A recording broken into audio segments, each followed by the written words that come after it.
Hi students, and welcome to today's live IELTS class. My name is Adrian and I'm streaming to you from beautiful Victoria here in Western Canada. I hope that all of you have had a great week and I hope your weekend is off to an awesome start. Everybody, this is a members chat class. Of course, you're all welcome to watch. We are focusing on IELTS reading, specifically about Berlin in the 20th century, to be more specific, in the second half of the 20th century. Everybody, this lesson is coming from aehelp.com. For academic IELTS success, visit us there. For general IELTS, check us out at gieltshelp.com. These are the websites that power these live classes. They contain our materials, videos, practice exams, interactive courses, and lots more. To join the premium version of our course, just click that button that's just above my head there, that red button, and you will have lifetime access. It is a one-time payment. You can follow these classes more accurately and you can study off and online between these live classes. We're an IDP affiliate. We are a British Council partner and IELTS Test Registration Center. I'm a British Council agent and we help thousands of students succeed on their IELTS exam. We are world leaders when it comes to IELTS test preparation. For the general IELTS, it's gieltshelp.com. It's the green background, same idea. Click that big red button. Use any one of the discount codes that you find in these live classes. I believe the discount code for today is 4R9YU. 4R9YU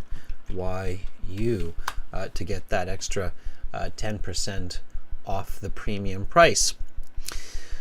All right, everyone. Premium members, you do have the live Zoom classes each week. You have 2 of them. The next one is on Sunday. So I will be sending out the Zoom links to those people who are premium members on the websites for this week's live classes on Sunday and Wednesday. For those of you who want to check out what those exclusive premium live classes are like, you can take a look at some of the videos here. Welcome, Carolina. Nice to see our chat moderator. Hi, Romelia. Anna Fwang, good to see a lot of you join there. The apps that link to the websites and they're included with your payment for the premium package are Academic IELTS Help and General IELTS Help. Instagram is IELTS_AE Help and GIELTS Help. Lots of cool materials on Instagram. And for those of you who want to access the premium course and buy it from here, YouTube, you can do that. You can go to our Shopify store via YouTube and gain access that way. There's the link there. If you do that, send me an email so I can activate your account. If you have any questions about the IELTS, about English, about our courses, definitely send me an email, adrian@aehelp.com or admin@aehelp.com. If you think you have some video editing skills and you would like to edit videos, try your abilities and develop them. We are looking to train and hire video editors for our awesome team. So send your CV to my email as well, and we can take a look and see if there's an opportunity there. All right, students. So again, we've got reading right now. And then we have writing task 2 for subscribers, everybody, after this class in about 2 hours. And that's for subscribers. Subscribing to the YouTube channel is free, so definitely do it. Get some notifications. We have speaking part 2 and speaking part 3 on Saturday. And then, as I just said, we have the premium live class using Zoom for those people who have premium access to the websites. We have a great new video for you that we've put up regarding speaking. It teaches you how to assess and measure your speaking ability. Check that out when you have a minute. It's a 20-minute video. So I guess you need 20 minutes, not a minute. But there you go. That's the expression. All right, everyone. So IELTS reading strategies. We covered some reading strategies recently. And One of those strategies, of course, is to visualize and to think about information that you know.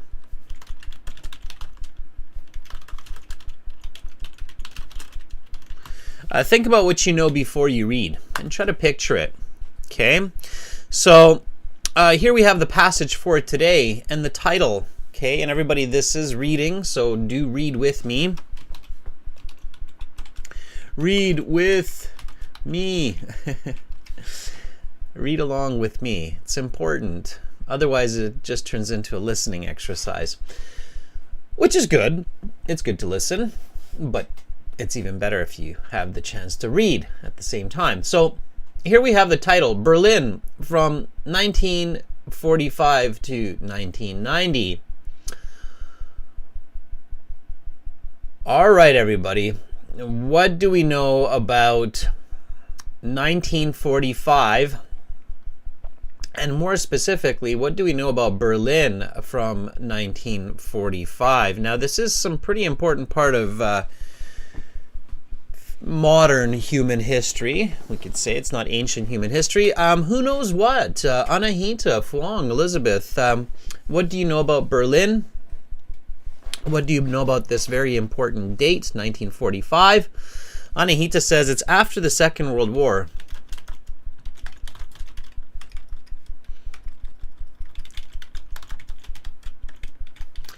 Yep, absolutely.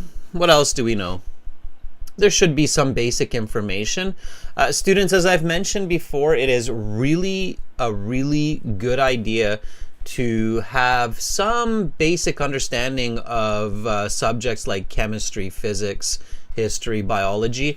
You can do that by reading chapter summaries of high school textbooks. So this is a really important tip for IELTS, to improve for IELTS and for life on Earth. It is a good idea to read at least the chapter summaries of European, so British, Canadian, American, high school textbooks for biology, history, chemistry, physics, because you will learn a lot of the information and vocabulary that is used in schools in Western countries. Okay, so that's a really important tip, and I definitely recommend doing that. You can find a lot of these online.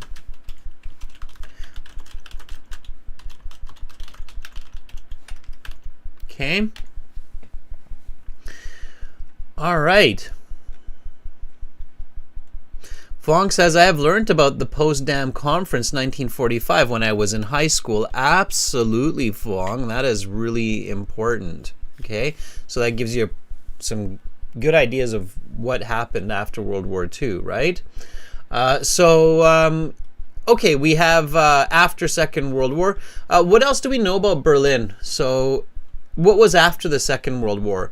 After the Second World War came the Cold War, right? I'm sure everybody must know about that. And the Cold War lasted roughly until 1990. As we can see, it's kind of still happening, and I think a lot of people who understand that part of history understand the conflict in Europe that's happening recently as well, a little bit more. Okay, so you've got the Second World War, you've got the Cold War. What was the Cold War? Anybody? A little interaction here. What was or is the Cold War?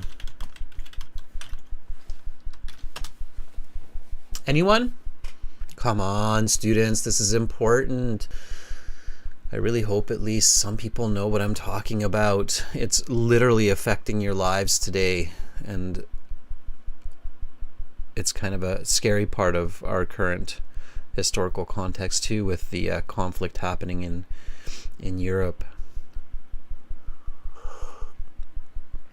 So we can't be blind to our surroundings. Humans are many and we are social. Yeah, so Carolina says the war between Russia and the United States almost, Carolina. Yeah, Fuang says it's a silent war. Not quite though, Fuang, right? Because, and of course, as you know, because you're in Vietnam, it was not just silent wars, but proxy wars, right? So the war that happened in Vietnam, of course, in the 70s, that was also part of that Cold War, right, Phuong? Between North and South Vietnam, the North being funded by the Soviets, right? So they were using arms. They were just, it's called proxy war, and then we're actually still doing that. So the Cold War was the conflict between the USSR and USA, right? Sure. And now let's not forget about the title here. So again, the title is Berlin, right? So Berlin from 1945 to 1990. Okay. So yes, Romelia espionage. It was geopolitical. Then it's kind of still happening. So let's not go too far from the topic. We have to return to Berlin, right? So we should know that Berlin was divided into East and West, right?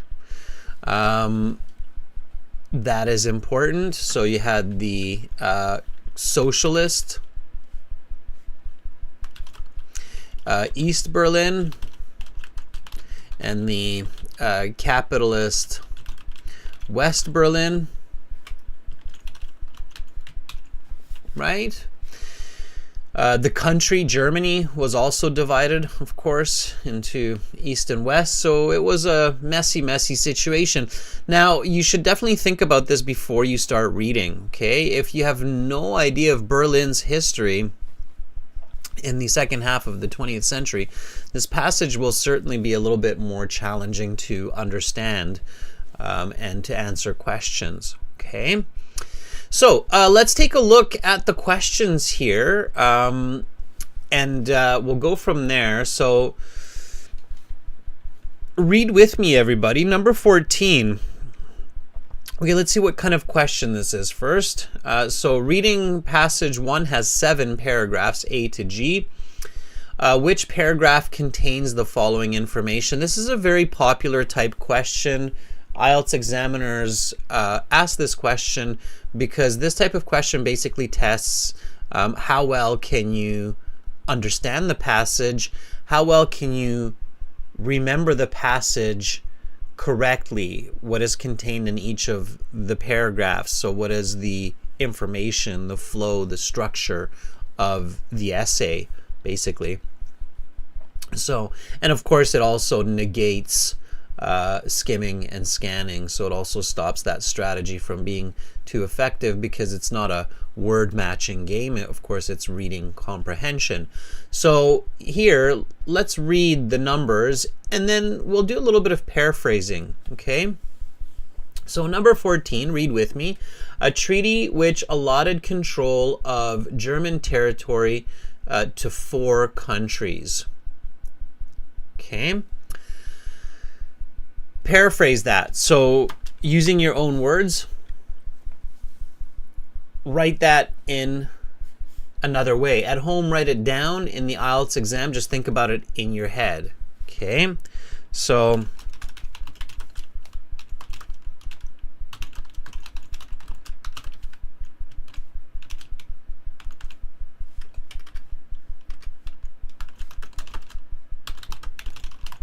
okay, a document that gave control of Germany to 4 nations. All right, go with me. Ideally at home when you're doing this about this fast, okay? I'm going to go through these just kind of one after the next. Follow with me. Do it your own way, okay? Anahita, for example, here says an agreement that divided control of Germany to 4 nations. Yep, absolutely. Anahita, that's good. Okay. A barrier is built between 2 German nations. So a wall is constructed between between divided Germany. Okay. So Berliners are cut off from essential goods and services. Berlin residents cannot get sustenance needs. Okay.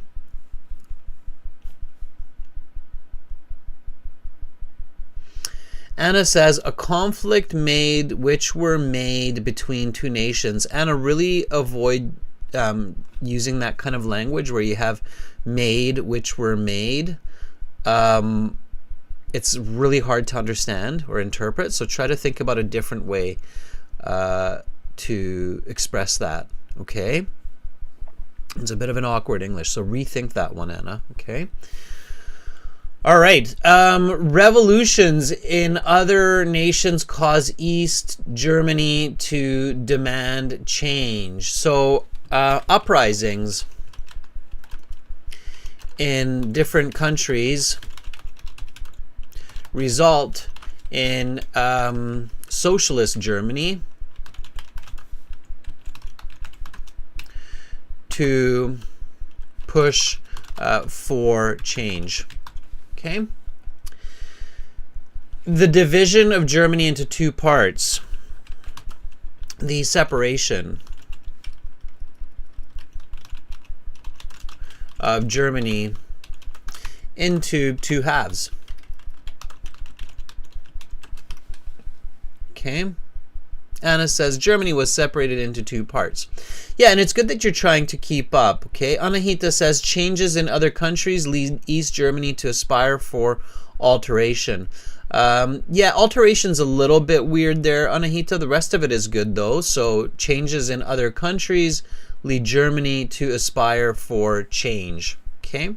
You don't have to paraphrase every word, students. If you keep 1 or 2 words, it's fine. As long as you're paraphrasing, as long as you're using your own thoughts, your own words, you're doing fine. A push and pull between Soviet and Western interests in Germany. Okay, that one for me is fairly easy with the collocation power struggle. Power struggle between the USSR and Western interests in Germany. Sure. Okay. The Allied powers bring millions of tons of supplies to the people of Berlin. Okay.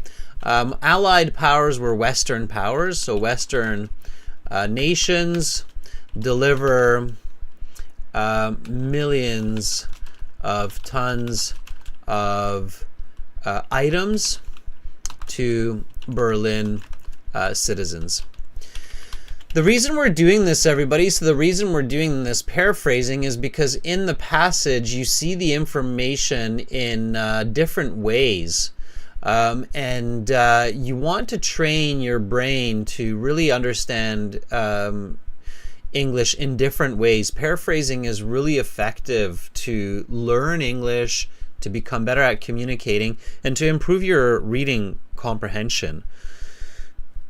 When you can understand the information in multiple ways or using multiple paraphrasing tools, then you can really improve your comprehension. Okay, and for a lot of people, this is one of kind of the really interesting parts of IELTS reading is a lot of people think that there's not enough time and that they're not reading quickly enough. But in most cases, the issue is not with the speed. In most cases, the issue is with comprehension. It's with actually understanding the text. So that's why paraphrasing is so important, to understand these statements in different ways. Okay, Fuang for 18 says the separation of Germany into two pieces. Yeah, Fuang, watch your word form. So it's not German, not the people, into two pieces.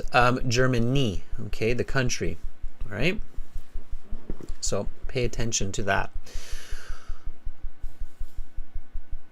Yeah, Anna, exactly. The comprehension of the question statements is crucial. And when you have questions like these or statements like these, which are basically pieces of the passage, and it's all in the passage, so all of this information will be in various parts of the passage, it's extremely important that you understand that.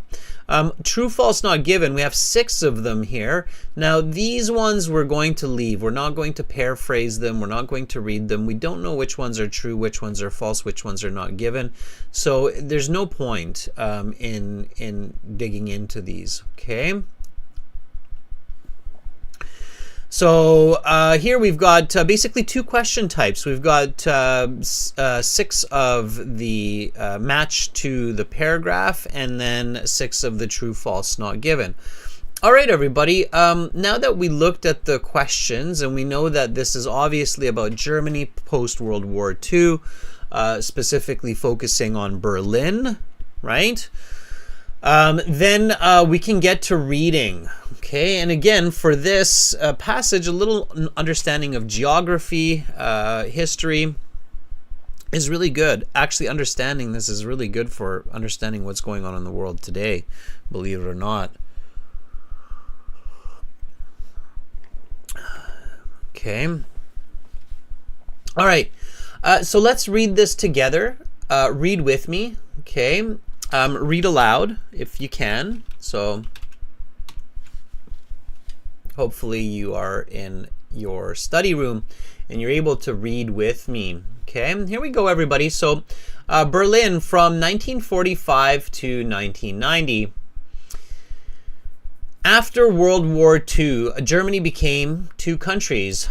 The western portion, controlled by 3 of the Allied powers, Britain, France, United States, named the Federal Republic of Germany, or more commonly West Germany, and the eastern portion, controlled by the final Allied power, the Soviet Union, named the German Democratic Republic, but more commonly known as East Germany. The current German capital of Berlin, then located entirely in East Germany, was similarly divided between the Western powers and the Soviets. Okay, now in the real IELTS here, students, what I would recommend is that you draw a little map so you understand what's going on here. So what you should be realizing here is that you have Germany. Okay, I'm going to do it as a circle here. And then you have Germany that is divided into 2 halves. Okay, you've got East and West. And in the East, you have the US, the UK, and then you have France. Okay, and in the West, you have the USSR. Okay, and when you're reading text like this in the IELTS or something similar, I would definitely take a moment and even draw this diagram really quickly. It would just take me a minute from this introduction, but I would definitely do that. Okay, now what's even more interesting, of course, when you draw this diagram is you realize that, okay, I've got Berlin here in the east, so this is Berlin. Okay. And same as the country, Berlin is also divided into east and west. Okay, so the eastern part of, sorry, I should, let's make a correction here. So this is west, this is east. Did anybody catch me on that? Yes, Valia, very good. Valia, you get a thumbs up. I just saw it. And Karem too. Karem's like, I think it was the other way around. Yeah, I've got my east and west mixed up here. So yeah, you want to be accurate, but I'm glad that some of you are. Give me a break, guys. It's 5:55 in the morning for me. I get a little break for that, right? So west and east like this, yes. So just move those around. So the west and the east were also divided according to the same. So west Berlin being controlled by US, UK, France, and then East Berlin being controlled by USSR. Right? Karem says good morning. Yeah, maybe another sip of coffee. Anyway, as long as you have that diagram in your head, you're kind of on the right track, okay? So make sure that you do have a picture of this diagram in your head about West and East Germany, and then West and East Berlin. And the kind of tricky part here that I think confuses a lot of people is that Berlin was actually entirely in the east, right? And it was still divided in two, of course, because Berlin isn't in the middle of the division here, right? So it's here, okay? Which is awful because, of course, West Berlin is completely isolated, right? It's like, ugh. Anyhow, so you should have that in your head. And then you will understand this passage a lot better. If you do not have that diagram in your head for this passage, it's going to be very difficult. So again, it's just another great example and emphasis of the importance of visualizing, so being able to see what you read. Okay, let's read on. So World War II ended with the capture of Germany by the Allied powers, of course, right? So Germany, the Third Reich, was seeking global domination, we could say, and they were pushed back eventually by the Allied powers. 20th century pop quiz. One side was called the Allied powers. So again, we're learning a bit of information here. Allied powers, or Allied forces, often as they're referred to as the US, the UK, Canada was in there, USSR was in there. Okay, what was the other side called? Okay, so this is World War II. It's important history. It had the Allied forces. Pop quiz, everybody, and try not to Google it. Allied forces on one side. What was the other side? The other side was a combination of Italy, Germany, Austria, Hungary, kind of, as well. So what were they called? What was that group of countries called that was kind of fighting on the opposite side of that war at that time? That's right, Karem. Very good. You should be sure you're correct. Yeah, it's called the Axis of Power. Yeah. Karem has it. Well, yeah. Okay. The Allied forces and the Axis of Power. Okay. All right. So just a quick pop quiz there. All right. So World War II ended with the capture of Germany by the Allied powers. The natural question was, who would take control of the newly captured territory? The four most powerful Allied countries, Britain, the United States, France, and the Soviet Union, came to an agreement at the Potsdam Conference in May 1945, and this is what Fuang was talking about, the Potsdam Conference, right? They divided the country roughly evenly in 4 parts. The British would control the northwest, the French would control the southwest, the Americans would control the southeast, and the Soviets would control the northwest. So again, you have that picture of Germany in your head, right? Berlin was also partitioned, the French in the northwest, the British in the west, the Americans in the southwest, and the Soviets in the east. These divisions were never meant to be maintained in the long term, but they were. The division of Berlin became representative of the division of the world, divided between 2 superpowers, West and East. The US in the West and the USSR in the East. And for those of you who don't know this, please read about this. This is important. It's important for you to know this history, especially because it's still affecting our current geopolitical systems and conflicts. Okay. Once allies, the Soviets and the Western countries could not agree on a reparations agreement, a treaty which would punish the Germans through economic means. The Western countries wanted a relatively open German economy. That is, they wanted Germany to remain self-sufficient. The Soviets, on the other hand, wanted to punish the Germans for the millions of Soviet deaths suffered during the war. But such punitive measures are often cited as a key cause of the Second World War, as German reparations were humiliating and debilitating to the German economy and the German people.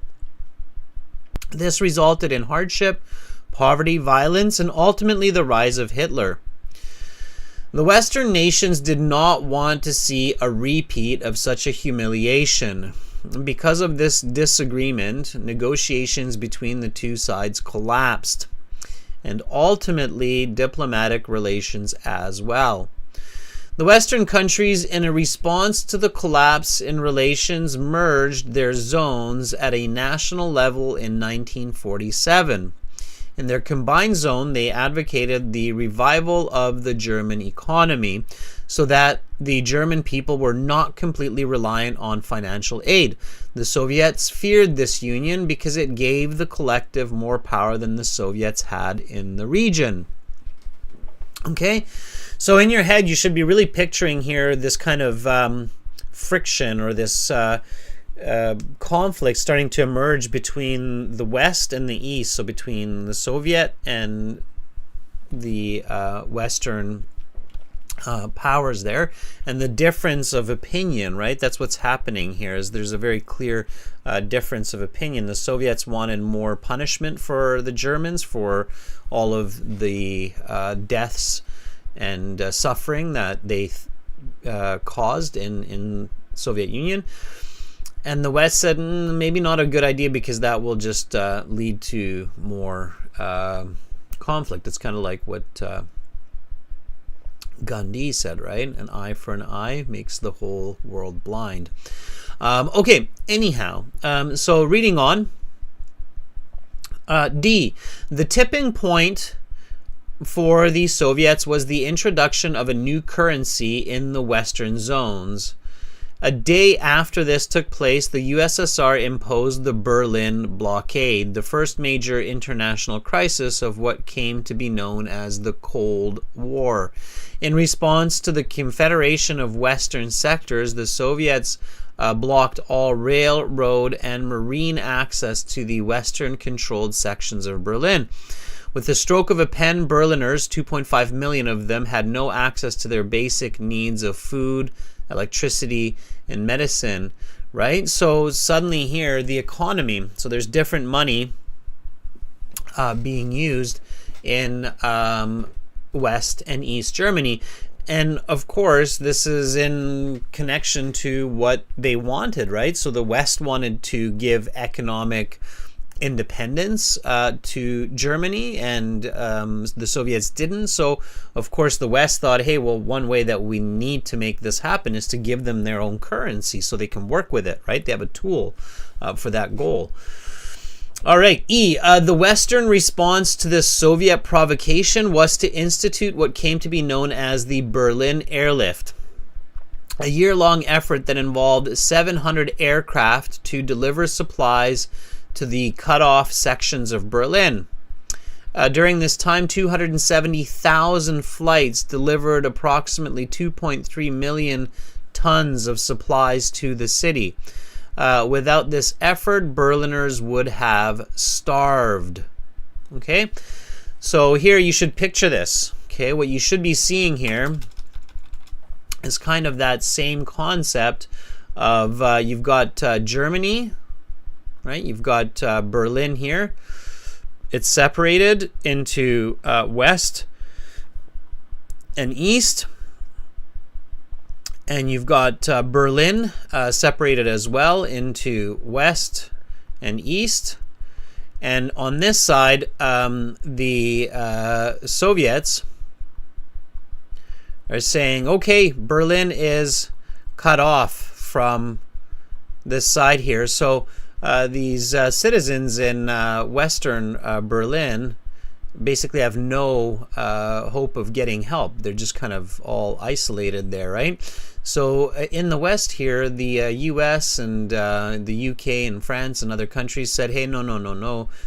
You can't just starve people like that. So we're going to fly some airplanes into the country, and we're going to drop off supplies. So they're parachuting supplies into Berlin. Does everybody see that? Everybody understands this? Does that make sense? How they're flying these planes? Are you visualizing this? You should be a part of this. You should be one of the pilots on the plane flying supplies and food across the border into Berlin. Yes? Okay. All right. It's quite interesting. Human history, right? It's interesting. Sometimes, people say, oh, history is boring, or, and I'm like, really? Human history is, I took history in high school too, and we studied World War II quite a bit, and I took some sociology that dealt with this history in university as well, and I have to say it's some of the most interesting information I've ever learned, and definitely it's an interesting combination of human nature, human belief systems, and also some luck and fate that's involved with that. Because, of course, humans, we plan a lot, but not all of our actions, or a lot of our actions, are not according to what we plan, or are affected by other unexpected factors, let's say that. So anyway, interesting. So read about history. Okay. F. The introduction of the new currency and the resulting Berlin blockade and airlift were key causes of the hardening of relations between the Soviets and the West. Over the next decade, relations between the two sides deteriorated to the point that in 1961, the Berlin Wall was erected by the East Germans and Soviets between the two sections of the city, separating the Soviet-controlled East German section from the Western-controlled West German section. The wall would become a powerful symbol of the conflict between capitalism and communism, and between the United States and the USSR. The German people, once adversaries who drew the Soviets and Americans into common alliance, were now pawns in a dangerous game that was being played across the globe.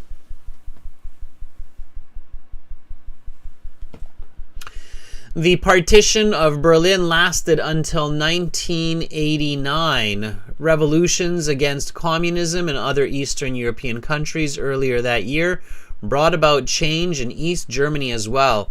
The East German people revolted, and after weeks of protests, the German government relented and opened up the border on 9th November 1989. Over the coming weeks and months, people gleefully chipped away at the wall. Demolition of the wall took 17 months to complete. German unification officially took place on 3rd of October 1990. What was once an ideological battleground between East and West would eventually become what we know Berlin as today, a singular cosmopolitan city of people working together, working towards mutual prosperity. So they're obviously reunited as one city and one country. Okay. All right, members, this is a members chat class, everybody, of course, and we're going to use our website now, everyone, to do some volunteering and reading. For everybody watching, this lesson and reading materials, these come from our website, aehelp.com. Do click that big red button. It's up there. Join that premium package, and then you'll get access to the premium Zoom classes as well. So let's go to our My Student account. And in our My Student account, by the way, students, we are working on doing the audio for these readings as well. We already have a lot of the reading audio here, but not for these ones, or not for this one. Let's go to Student Partner Speaking. It's here. I think most of you are now familiar with this, the members especially. If you're not, please ask Carolina for help. And I'm going to look for some volunteers to help me read. We'll have a little discussion about the paragraphs and we'll answer the questions. Okay, I see Manikanta and Anna are in here already. So let's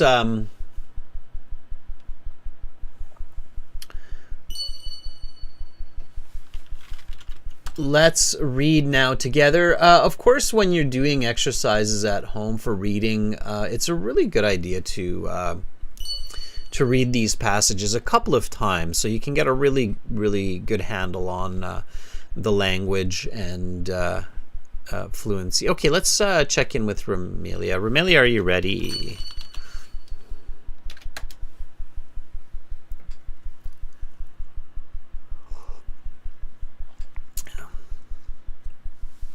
All right. Ooh.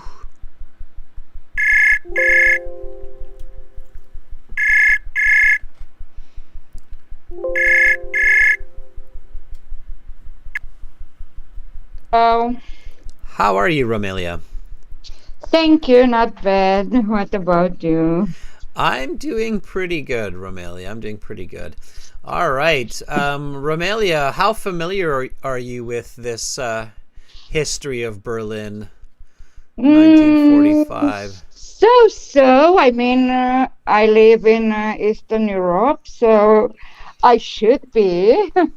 But yeah, history is not exactly my thing. I'm a scientist, as you know. So. Yeah, no, I feel you. But definitely living in Romania, yeah, this would be a part of learning in middle school and high school, right? Exactly. Yeah. That's the challenge here. That's the reason why I wanted to read with you this topic. And you know, it's interesting we say that because ultimately, I mean, this part of history, even though it's more in Europe, it does affect the world. Like it really does seep into other or global, let's say, political affairs as well. Okay, let's jump into it. I have it up on the screen now, so whenever you're ready, just read the title and start reading the introduction. Okay, Berlin from 1945 to 1990. After World War II, Germany became two countries. The western portion, controlled by three of the Allied powers, Britain, France, United States, named the Federal Republic of Germany, or more commonly West Germany, and the eastern portion, controlled by the final Allied power, the Soviet Union, named the German Democratic Republic, but more commonly known as East Germany. The current German capital of Berlin, and I can't see because of my big head. Yeah. Then located entirely in Germany, was similarly divided between the Western powers of and the Soviets. Okay. Romelia, what's the goal of the author here? So this is the introduction. What are they doing? Um, like set the scenery of the story and explain the split, how Germany was split, and yeah. Absolutely. Yeah. If we're watching like a history documentary on TV, this is often how it starts, right? They set the scene. They basically tell you, okay, this is where we're starting. This is the year that we're starting, and this is the scene. This is the background information that you have to understand this. And if have you ever watched any kind of like war documentaries or history documentaries? Yeah, but I'm such an Anglophile, and British. I mean, documentaries related to British history are Well, my it's cup of tea. well, Yeah, this is definitely kind of that. So you can yeah, yeah, actually somehow, on Netflix, I think to some Netflix, extent, to yeah, some extent. I think Netflix just bought that very famous series World War II in color. It's called. Have you heard about that one, World War II in color? No, no, no, but I'll definitely watch it. Yeah, check it out. It's a very, very famous one. It's called World War II in Color.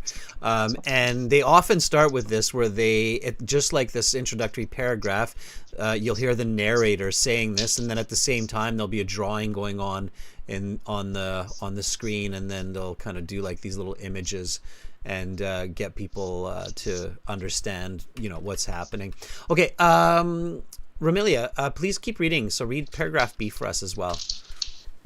Okay. World War II ended with the capture of Germany by the Allied power. The natural question was who would take control of newly captured territory. The four most powerful Allied countries, Britain, the United States, France, and the Soviet Union, came to an agreement at the Potsdam Conference in May 1945. They divided the country roughly evenly in four parts. The British would control the northwest, the French would control the southwest, the Americans would control the southeast, and the Soviets would control the northwest. Berlin was also partitioned, the French in northwest, the British in the west, the Americans in the southwest, and the Soviets in the east. These divisions were never meant to be maintained in the long term, but they were. The division of Berlin became representative of the division of the world, divided between two superpowers, West and East, the US in the West and the USSR in the East. Okay, perfect. Indeed. So, Romelia, Yeah. that's really nice, fluent reading. Now, of course, in the IELTS, Really? yeah, it Oh, is. I'm I so mean, you're reading quite I'm fast. not at all happy with my reading speed, honestly. No, your speed is definitely fast enough, and if you're reading this quickly aloud, I would imagine that you read even slightly faster when you read silently. So, for everybody listening out there, when you're doing the IELTS exam, if you're reading as quickly as Romelia, you should definitely have enough time to finish in 20 minutes. Because I think, Romelia, with that speed, you're going to read this passage in less than 5 minutes, and that's way fast enough to really read and answer the questions. You just have to make sure that you're understanding what you're reading as well. That's the key, right? So you have to focus on that. And you have to balance speed with comprehension. Okay, Romelia, thank you for being my first volunteer and reading a couple of paragraphs for us. Okay. Have an awesome rest of your day, Romelia. You too. Thank you so much. Bye bye. Bye. All right, that was Romelia. Some nice reading there. Okay, let's reach out to Anna here. Anna, are you ready to read a little bit? And any of the students, premium students, Karem, Makrudin, Somesh, go ahead and volunteer. I need more and more people to help me here with the reading and the questions. So Anna, let's do this.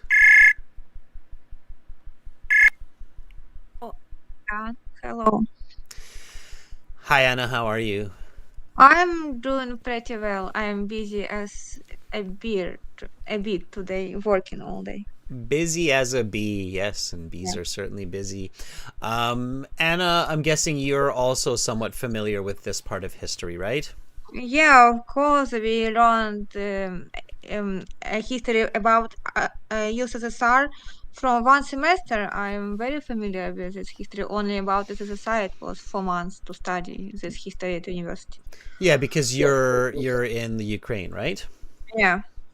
And unfortunately, I mean, we could ignore the topic, but ultimately, the conflict that's happening in the Ukraine right now is Yeah. actually related to this topic, right? As I'm sure you're. Yeah, it's relating and it's becoming more and more wars every day, this conflict. Yeah, Yeah. so a lot of people think that the conflict ended when the USSR kind of collapsed and was dissolved, but Yeah. it's not really true, right? So Mhm. both Russia and the US have been fighting what's called proxy wars. Do you know this expression, proxy war? Proxy war, I heard this only on your lesson today. I've never heard about this, but I will know. It's war in Vietnam, like, yeah. Yeah, so a proxy war means that it is a war that's indirect, so an indirect Indirect. war between powerful countries. Mm-hmm.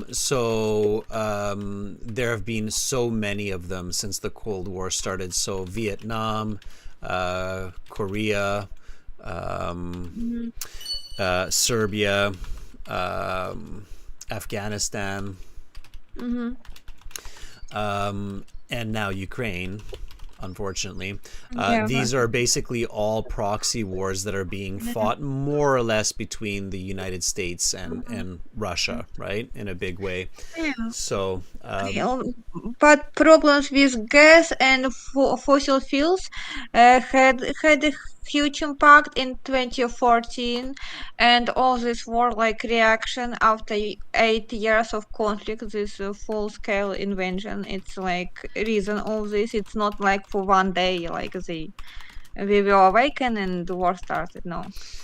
no, it's a long time coming. It's related to resources, as you mentioned, absolutely. Mhm. It's related to power struggle, to social systems, right? One side thinking that, the better way is through a communist society, other one thinking it's more a capitalist society. So it's a several different factors, but we're basically kind of stuck in the same conflict through different ways. So yes, so you're familiar with it, and that's why I keep saying, we should know about history so that we're as a public, we can make smarter decisions on what we support and what we don't support. Okay, let's jump into this. So whenever you're ready, go ahead and read C. Uh, Paragraph C. All right. Mm-hmm.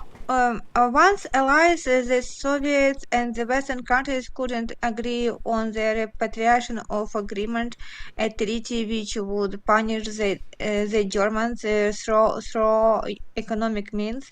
The Western countries wanted a, rela- a relatively open German economy. That is, they wanted Germany to remain self-sufficient. The Soviets, on the other hand, wanted to punish the Germans for the millions of Soviet deaths suffering during the war. But such punish measures are often cited as a key cause of the Second World War, as the German reparations were humiliating and de- debilitating to the German economy and the German people. This resulted in hardship, poverty, violence, and ultimately the rise of Hitler. The Western nations didn't want to see a repeat of such humiliation. Because of this agreement, negotiations between the two sides collapsed, and ultimately diplomatic relations as well. The Western countries, in a response to the collapse in relations, merged their zones at a national level in 1947. In their combined zone, they advocated the revival of the German economy so that the German people were not completely reliant on financial aid. The Soviets feared this union because it gave the something. Could you scroll up? a text. I don't see these words. It's coming. Because it gave the collective more power than the Soviet had in the region. Okay. All right, let's keep going. Read D for me as well, please. Yeah, the typing points for the Soviets was the introduction of a new currency in the Western zones. And day after this took place, the USSR imposed the Berlin blockade, the first major international crisis of what came to be known as the Cold War. In response to the Confederation of Western Sectors, the Soviet blocked all rail, road, and marine access to the Western-controlled uh, sections of Berlin. With the stroke of a pen, Berliners, 2.5 million of them, had no access to their basic needs of food, electricity, and medicine. Okay. All right, good reading. Anna, definitely continue to practice aloud reading because I think it's very good for your English. So make sure that you spend about 15-20 minutes each day reading some text nice and loud like this, okay? So always focus on pronunciation, intonation, fluency. When you have words that make you kind of stumble a little bit, then go back and read them again and figure out their pronunciation. Just repeat after me. Punitive measures. Punitive measures. Punitive measures. Punitive measures. What does that mean, punitive measures? Preventive measures, I think, or no, measures. It's not preventative. It's different. Punitive. Punitive measures means... I have no clue. Basically punishments. Punishment, okay. Okay, so punitive measures, punishment. Okay. All right, repeat after me. Humiliating. Humiliating. Humiliating. Humiliating. Debilitating. Debilitating. Debilitating. Debilitating. What does the word debilitating mean? Debilitate.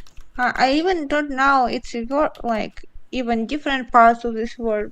I don't know. Debilitate. Yeah. Like have a conflict or like. No, and it's a good practice of how do you figure out words.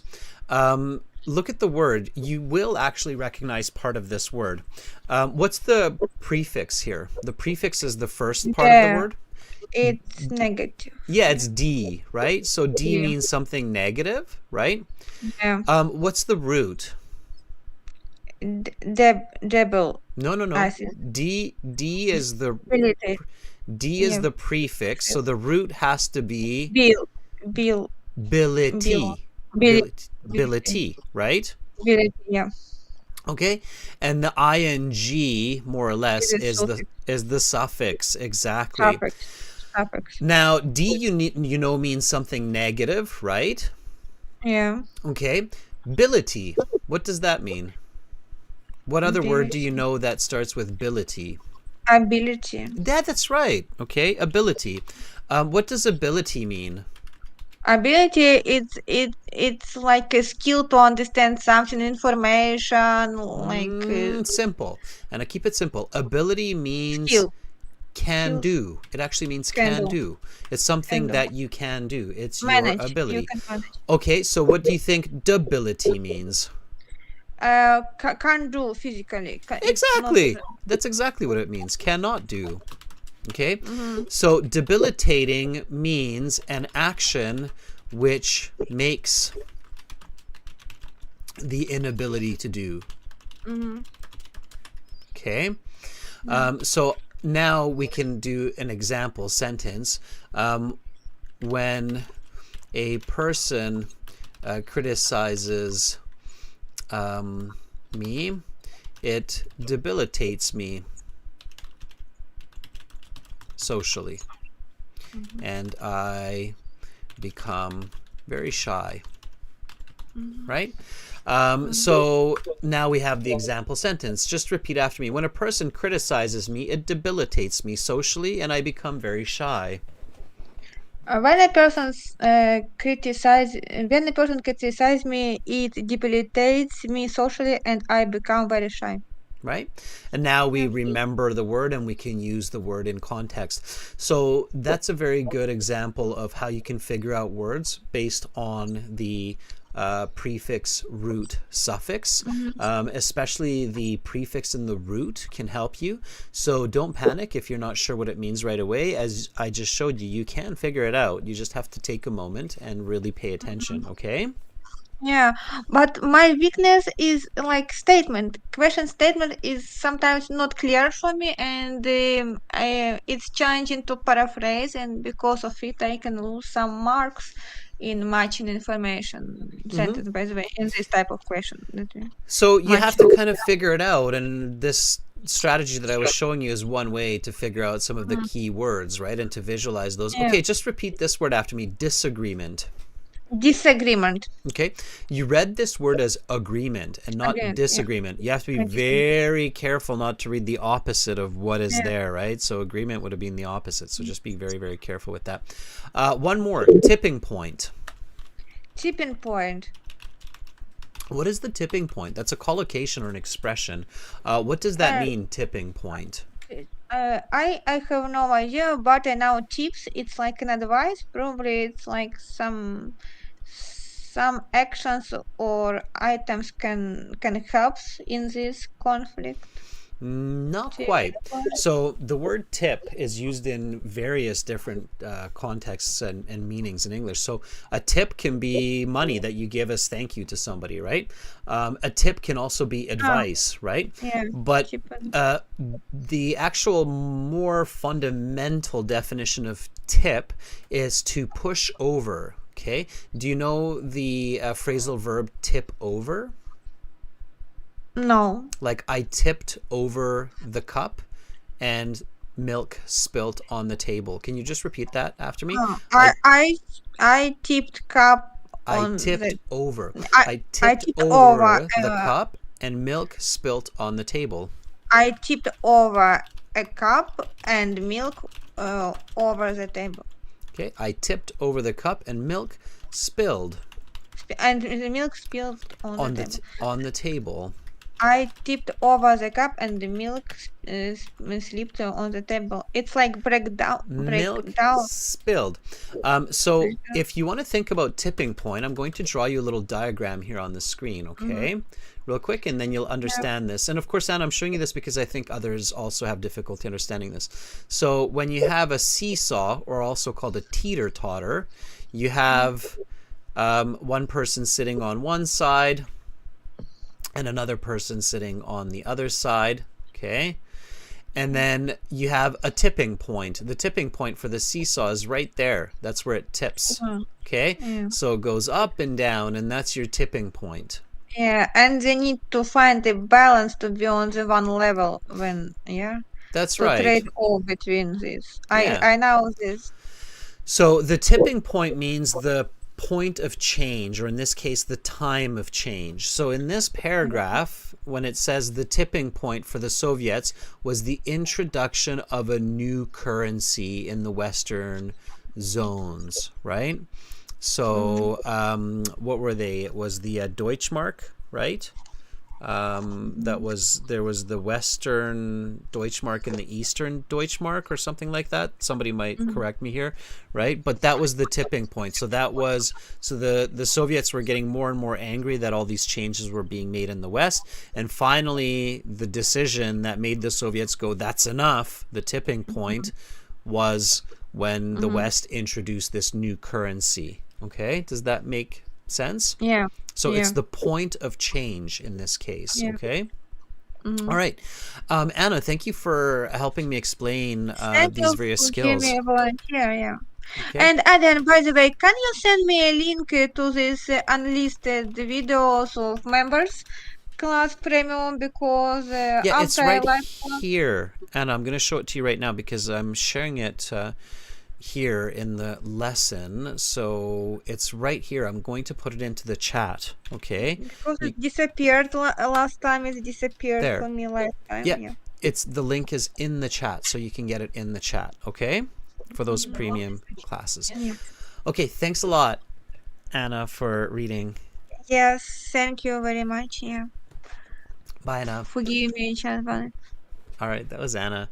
Okay, let me just refresh my page here, everyone, and we'll reconnect here. And just give me 1 second. I'm just going to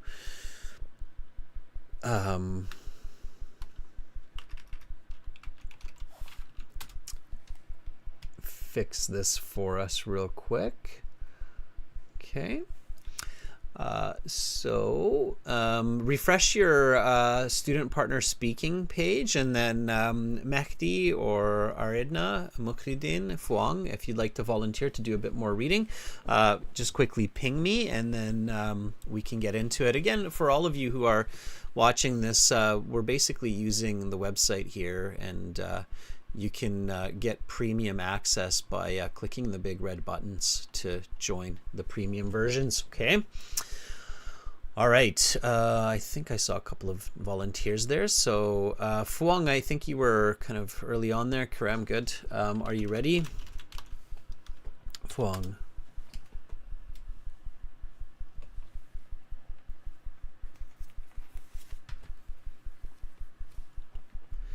Okay.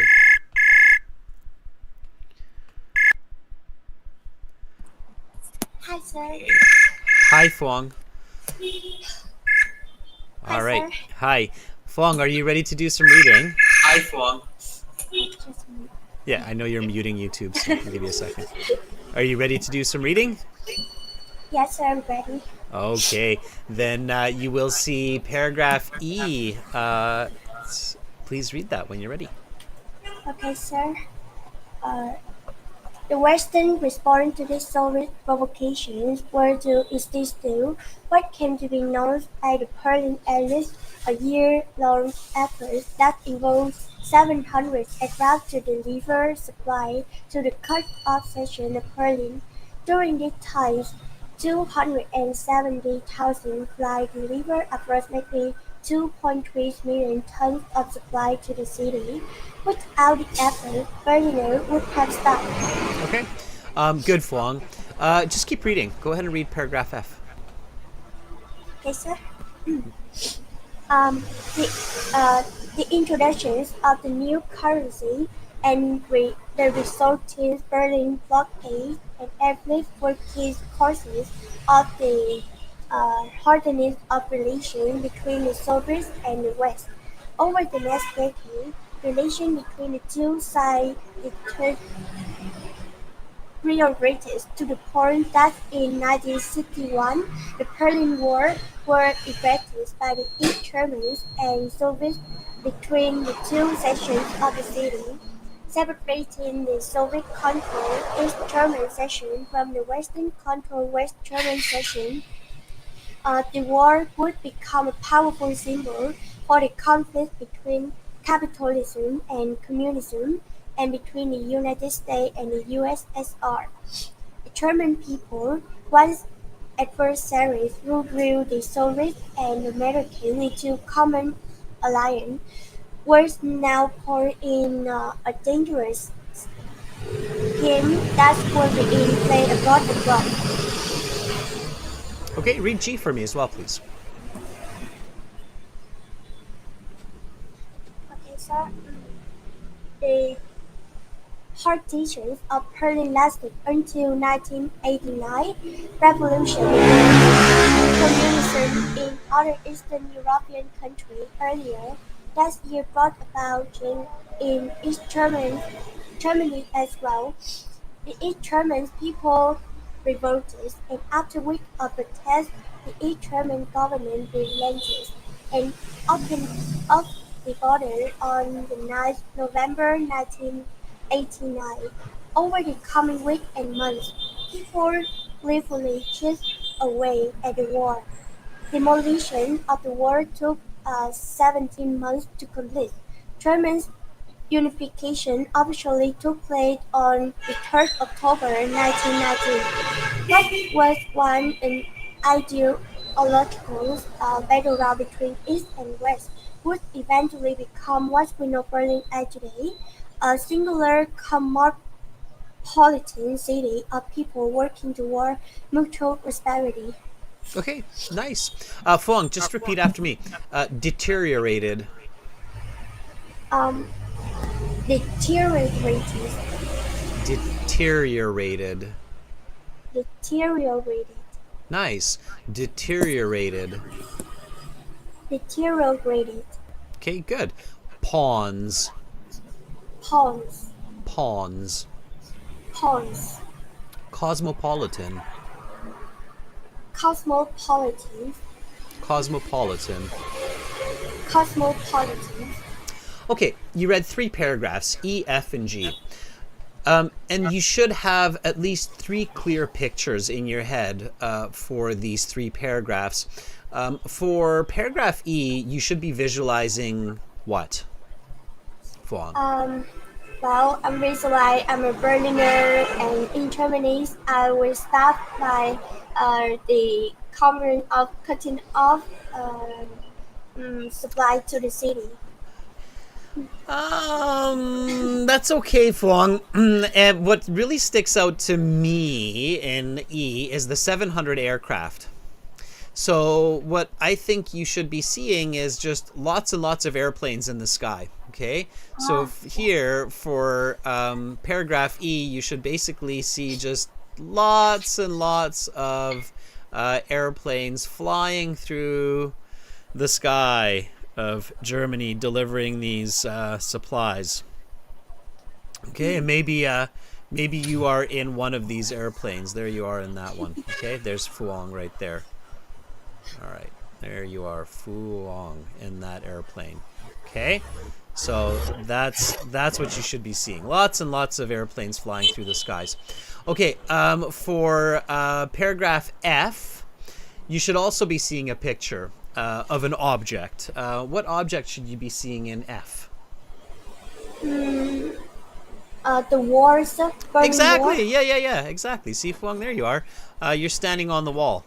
Okay, there's the Berlin Wall, and there's Fuang standing on top of it. There you are. Okay. All right. So there's the wall. Very good. All right. In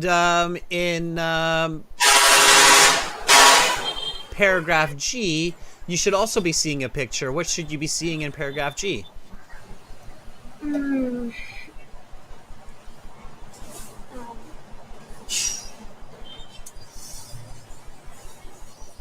So lots of planes, then you see a wall, then you see, Elizabeth says, demolition of the wall, right? So there's rubble, and you're standing on top of it because east and west are, again, one big piece, okay? So you should see the demolition of the wall, all right? Fuang, does that make sense?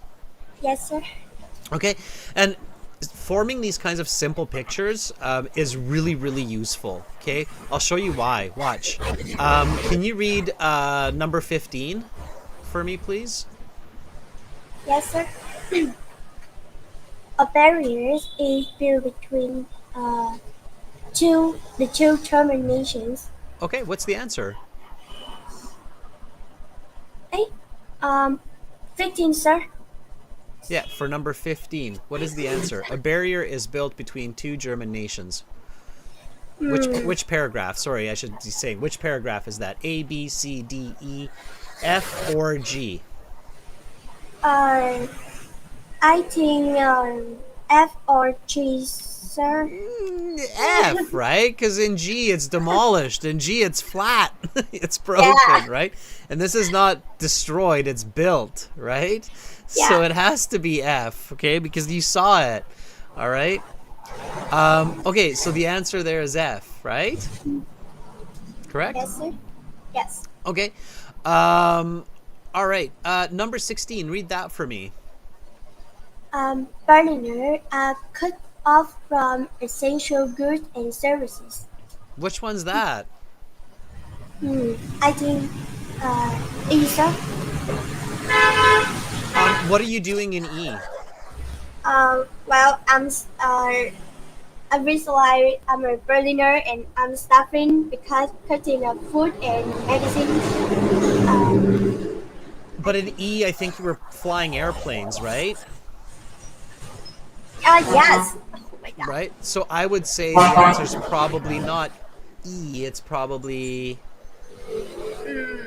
D. That would be my guess. Because I think Yeah. D is the paragraph that talks about them being cut off, and then E is the paragraph that talks about all the airplanes. I think. But you know what? I could be wrong. So we can quickly check. I just remember that in E, you're flying the plane. So the Western response to this Soviet provocation was to be institute what's known as the Berlin airlift. So you're flying the planes.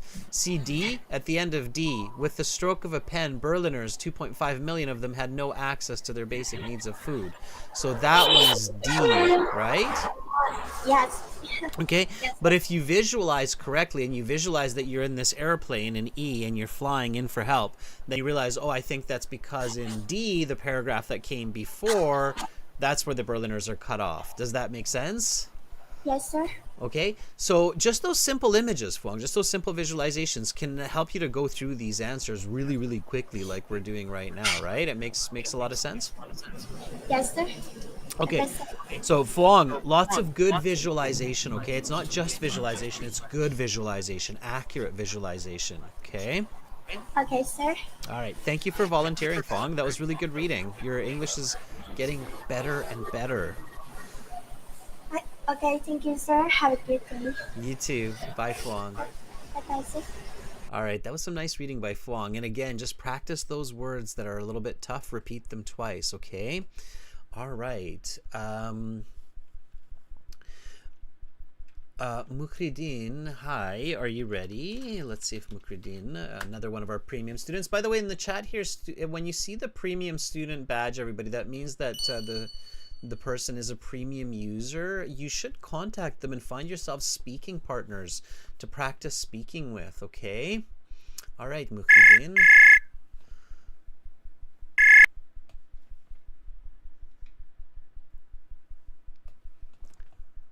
Hi, Mukridin. I hear that you picked up, but I don't hear your voice. So you might have to check your permissions, your device. You might have to use a VPN. As you can hear, we've had Romelia from Romania, Anna from the Ukraine, Phuong from Vietnam. So it does work in most countries. So Mukridin, if you're having trouble, send me an email, but I don't hear you, so you have to check your setup, okay? All right. Yin. Let's check in with Yin here. Karem, I also see you there. So Yin, are you ready?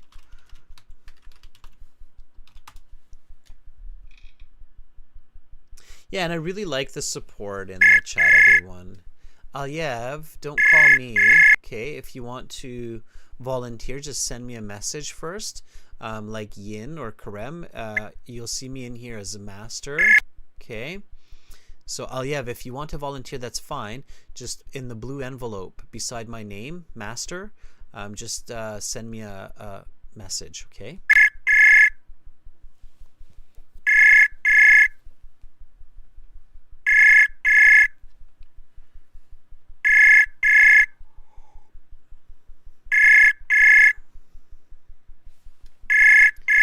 Okay, Yin, if you're there, pick up.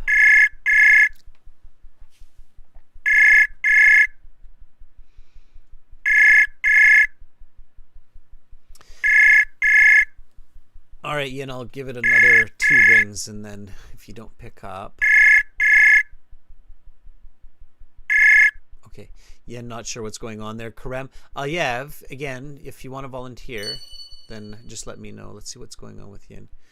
Yin says, I can't, sir. Okay, I'm not sure why, Yin. Can you send me an email and let me know what's going on? Karem, are you ready? I know that sometimes Apple devices, if you have an Apple device, they can be a little tricky at times with these buttons. Okay. Yin, I'll check back with you in just a moment.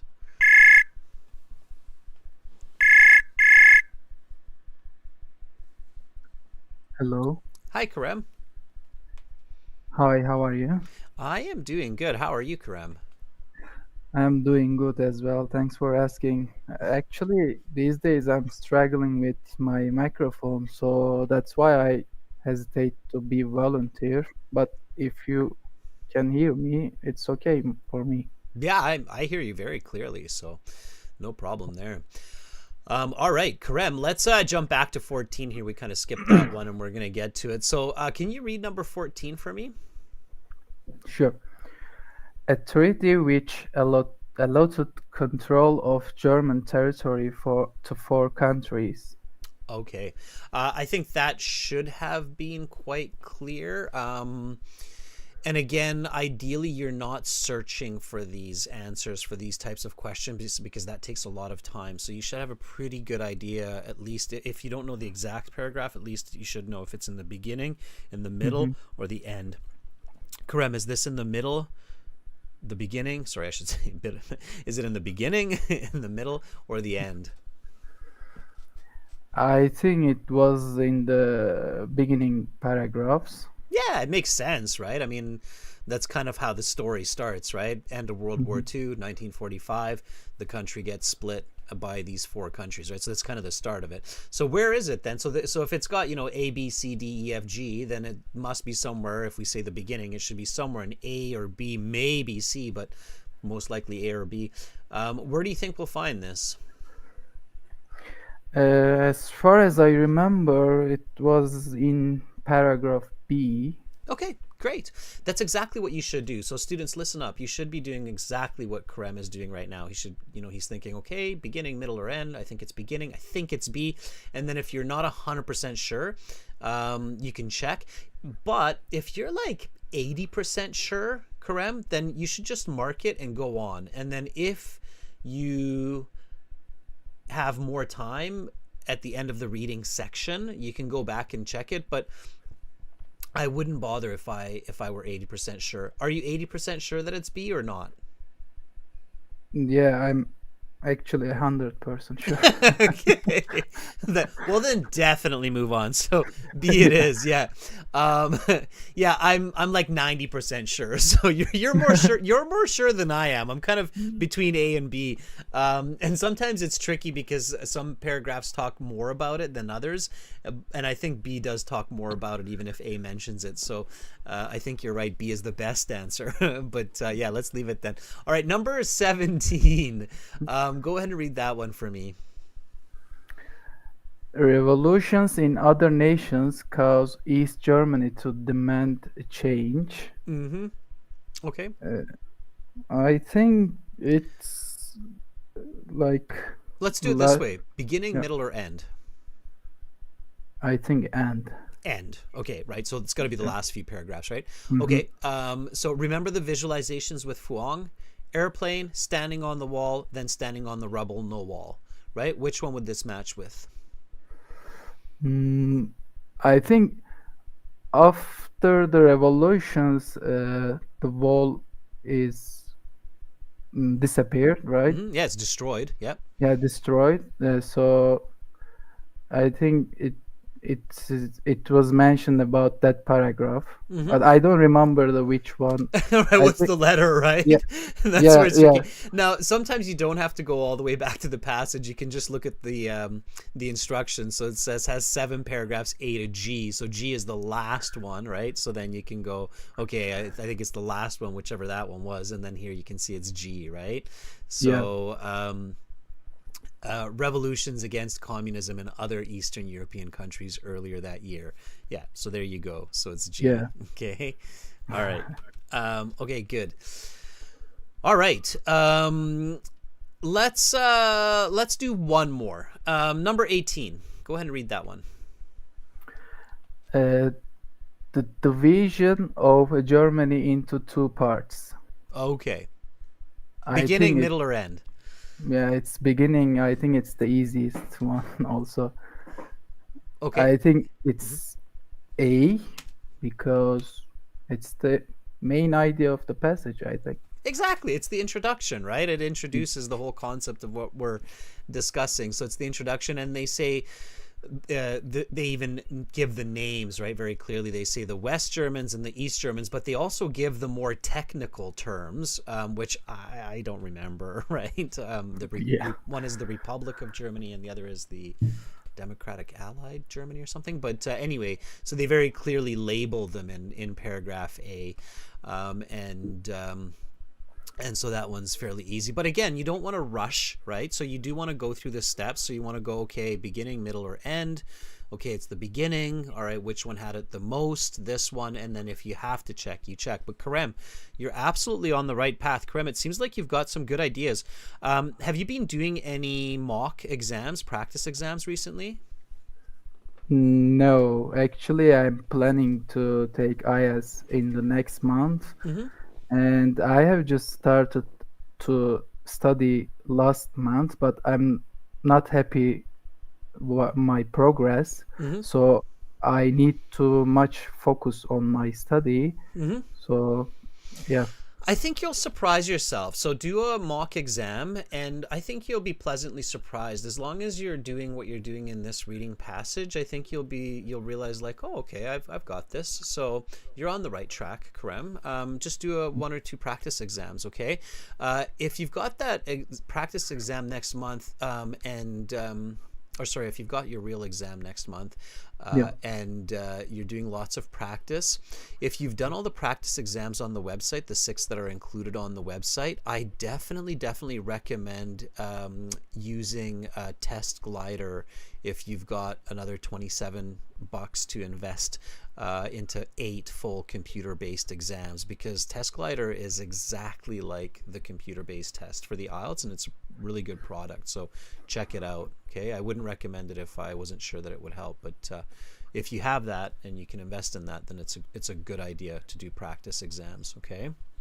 Yeah, definitely. That might be helpful. Yeah, I think I'm gonna check it. Yeah, there's, you know what? In fact, there's one free one. It's like a full free exam. So even if you don't buy the other 7, I think it's 8 altogether. One is completely free. So even if you just do that one free one, check that out. Okay. All right, I took my notes. All right. Okay, Karem, thank you for volunteering. I appreciate that. Thank you for having me. Have a nice day. You too. And the microphone is good. Don't throw it out yet. Really? Yeah, actually, it was broken, but I tried to fix it. But it works, right? Yeah, whatever you did, I think it was the right fix. So yeah, it's good. It's clear. Yeah. Thank you. Bye, Karem. Goodbye. All right. Yin, the mic was blocked. Yes, that's possibly the cause of it. Okay, Mike, let's try it again then, Yin. Here, let me call you. Hopefully you're still there. Hopefully. Everybody, I'm sending out the premium Zoom links today. Okay, I saw some chatter there in the chat about that. Let's try it with Yin.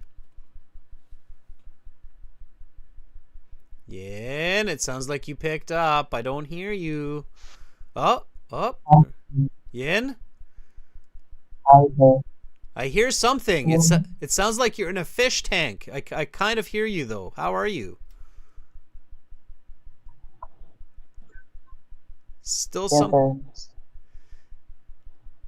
Yeah, speak to me. Talk to me, Yin. Where are you? I'm from Cambodia, sir. You're in Cambodia. All right, Yin, I can finally hear you. That's great. Okay. How are you, sir? I am doing fantastic, Yin. All right, Yin. You know what? Let's try one of these true, false, not givens. You've been watching the class, right? Can you see the screen?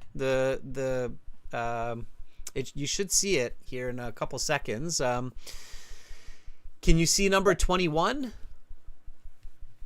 Sir, unfortunately, I don't watch the whole live. All right, it sounds like you're not able to see the YouTube and the website at the same time. Yes, sir. I see. Well, I'll read it for you, and then you can tell me if you think it's true, false, or not given. Here we go. So just listen to this statement. Pre-World War II Germany was divided into 2 separate nations after the war. So pre-World War II Germany was divided into 2 separate nations after the war. Do you think that's true, false, or not given? I think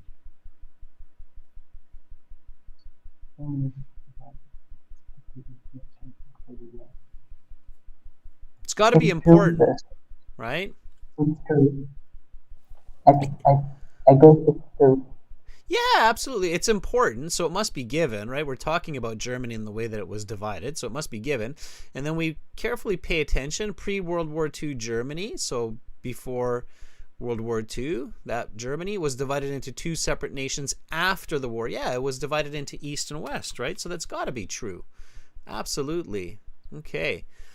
Ian, one more here. The Potsdam Conference was a chief cause of the Cold War. True, false, or not given? Anything for a minute. What are you thinking? I mean, is it important to know this? Is it important to know what caused the Cold War? It's false. I can't hear you, Ian. False. I think we're having some connectivity issues, but I'm going to help you along here. This should be important, so it should be given. What do you think, everybody? So in the chat also here, I'm just going to reach out to you on this, so we'll get the help of your peers. The Potsdam Conference was a chief cause of the Cold War. So it seems like it should be given. Elizabeth says, yes, it should be given. Carolina says it should be important. It is important to know. This one's tricky, everybody. That's why it's good to help you in here. Is it true that the Potsdam Conference was chief cause of the Cold War? So the Potsdam Conference was the conference that kind of divided. Fuang says, no, that wasn't the chief cause. So what was the chief cause of the Cold War? What was the main cause of the Cold War? Karem says, I think it's too much detail. This one's tricky. It's actually not that it was too much detail. It's actually really just difficult to know what was the cause of what was the chief cause of the Cold War. It was probably the difference in political systems, capitalism and communism. So it was disagreement. So I don't think this is true, but here the author doesn't really talk about this. So even though this seems like important information, and it is, it's actually not given, right? The author doesn't say that it was and doesn't say that it wasn't. Exactly, Karem. It's impossible to know.